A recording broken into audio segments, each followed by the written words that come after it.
Guys, welcome to our channel. நம்ம இந்த வீடியோவில் என்ன பார்க்க போகிறோம்னா நார்மலாக பேசிட்டு தான் பார்க்க போகிறோம். நான் யூடியூப் சேனல் புதுசாக ஆரம்பிச்சிருக்கேன். அதுக்கு வந்து நீங்கள் கமெண்ட் பண்ணுங்கள், ஷேர் பண்ணுங்கள், சப்ஸ்கிரைப் பண்ணுங்கள், லைக் பண்ணுங்கள். நீங்கள் என்ன த பிளாக் ட்ராகன் பாய்ஸில் பார்த்துருப்பீங்க. பார்க்கலன்னா நான் அந்த ஐடி சொல்கிறேன். த பிளாக் ட்ராகன் பாய்ஸ் அப்படி போட்டு பாருங்கள்.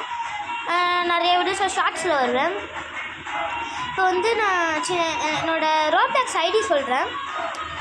கேட்டு நீங்கள் ஜாயின் பண்ணால் ஜாயின் பண்ணிக்கோங்க. Bro dash player 67919. இன்னொன்று யுவன் டேஷ் லக்கி 48. இப்போ ஏன் அந்த பிளாக் ட்ராகன் பாய்ஸில் போகிறது இல்லைன்னா எனக்கும் ஃப்ரெண்டுக்கும் சண்டை, அதனால் நான் போகிறதில்ல. என்னோடய பேர் வந்து நான் யுவனாசிஸ், நீங்கள் ஷார்ட்டாக யுவன்னே கூப்பிடலாம். நான் 6th ஸ்டாண்டர்ட் படிக்கிறேன். நெய்வேலியில் செயின்ட் பால்ஸில் படிக்கிறேன். இதுலேருந்து நெய்வேலியிலேருந்து பார்க்குறீங்கன்னா ஒரு ஆரஞ்சு கலர் ஹார்ட் கமெண்ட் பண்ணுங்கள். Thank you guys.